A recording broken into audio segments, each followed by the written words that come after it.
আসসালামু আলাইকুম প্রিয় বন্ধুরা, আজকে আলোচনা করব ইবলিস শয়তানের পূর্ণাঙ্গ জীবনী পর্ব 1।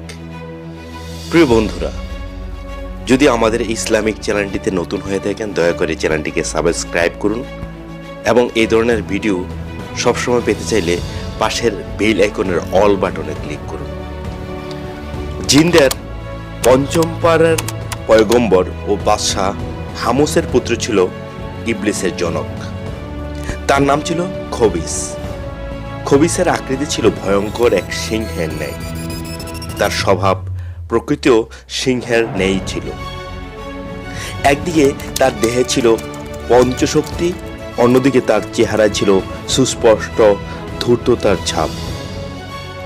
এ খবিসই ছিল পাপিষ্ঠ জিনদের মাথার তাজ।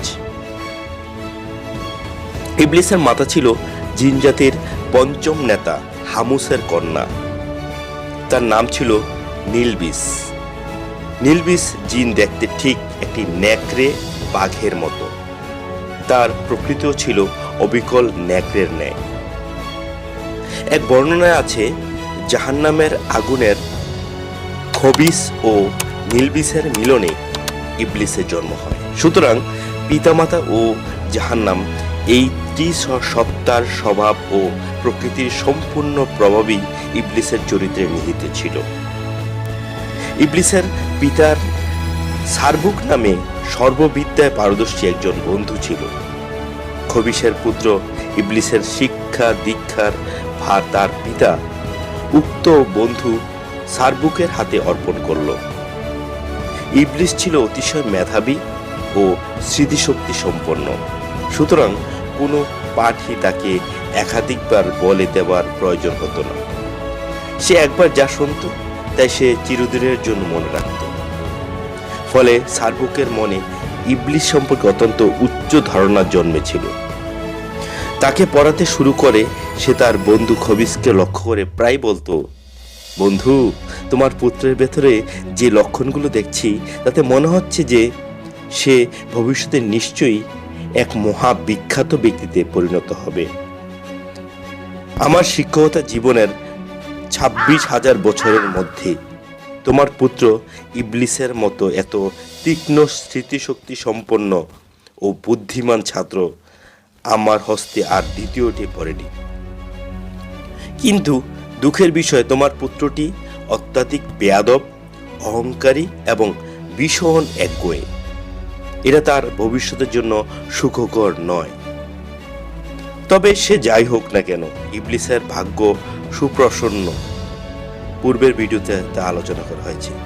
উল্লেখ করেছি যে ফেরেশতারা জিন কুলকে ধ্বংস করার সময় বালক ইবলিসকে স্নেহবশত হত্যা না করে উল্টা তাকে লালন পালন করার জন্য আল্লাহর নিকট হতে অনুমতি নিয়ে আসমানে নিয়ে যায়।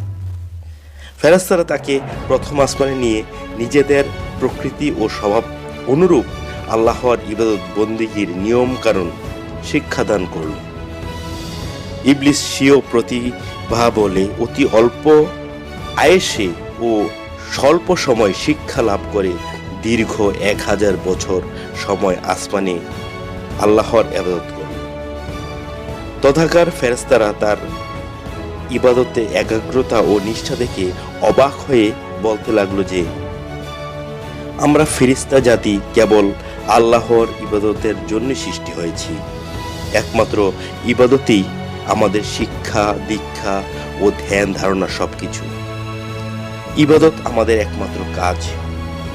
তবু কি আশ্চর্য, ইবলিস আমাদের কাছে ইবাদতের নিয়ম কানুন শিখে সে যে ইবাদত করছে তাতে তার ইবাদতের তুলনায় আমরা নিজেদেরকে তো মোটেই ইবাদতকারী বলতে পারি না। আমাদের ফেরেশতাকুলের মধ্যে তো কাকেও এমন ধারায় ও এমন নিবিড়ভাবে কখনো ইবাদত করতে দেখিনি।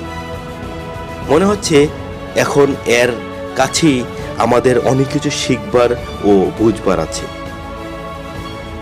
ফেরেশতারা তার ইবাদত বন্দেগী দেখে এত মুগ্ধ হলো যে তারা ইবলিসের খাসে নামকরণ করল। ইবলিস প্রথম আসমানে 1000 বছর ইবাদতের পর দ্বিতীয় আসমানের ফেরেশতারা অতি আদর করে তাকে নিজেদের কাছে নিয়ে গেল। ইবলিস দ্বিতীয় আসমানে পৌঁছেও পূর্বাপেক্ষা আরো বেশি পরিমাণে ইবাদতে মশগুল হলো। এই আসমানের ফেরেশতারা তার ইবাদত দেখে তাকে ধন্য ধন্য করতে লাগলো, শত মুখে তার প্রশংসা করতে লাগলো এবং তারা ইবলিসের নামকরণ করলো আবেদ।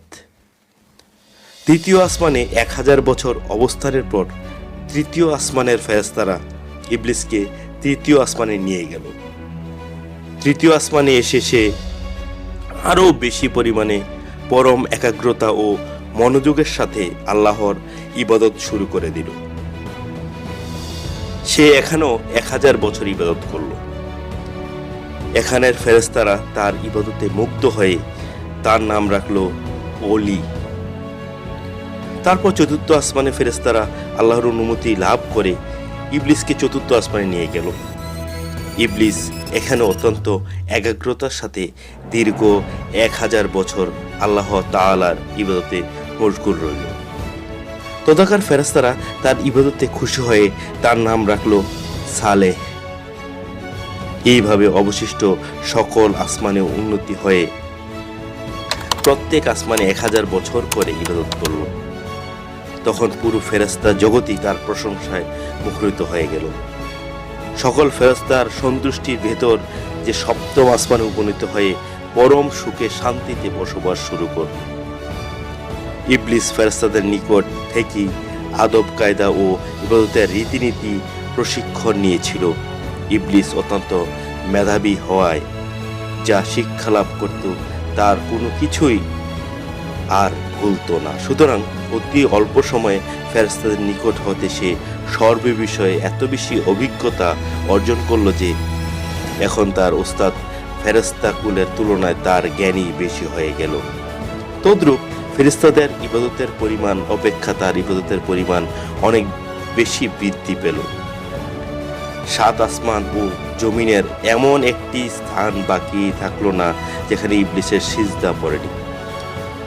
ফেরেশতারা ইবলিসের ইবাদত বন্দিকে দেখে উপলব্ধি করতে লাগলো যে ইবলিসকে তারা শিক্ষাদান করেছে, এখন সেই ইবলিসের কাছেই তাদের অনেক কিছু শেখার আছে। তাই তারা সকলে আল্লাহর দরবারে আবেদন করলো, হে মাবুদ, তুমি তোমার প্রিয় ইবলিসকে যদি আরো সে মুআল্লার কাছে উঠিয়ে আনো তবে আমরা তার কাছ থেকে অনেক মূল্যবান উপদেশ শুনে অনেক কিছু শিখতে পারতাম, কেননা সে আমাদের অপেক্ষা অনেক বেশি জ্ঞান লাভ করেছে। মহান আল্লাহ পাক ফেরেশতাদের এই আবেদন মঞ্জুর করে ইবলিসকে আরো সে মুআল্লার নিকট নিয়ে আসলেন। আরো সে মুআল্লার কাছেই রয়েছে ইয়াকুত নির্মিত একটি সুউচ্চ মিম্বর।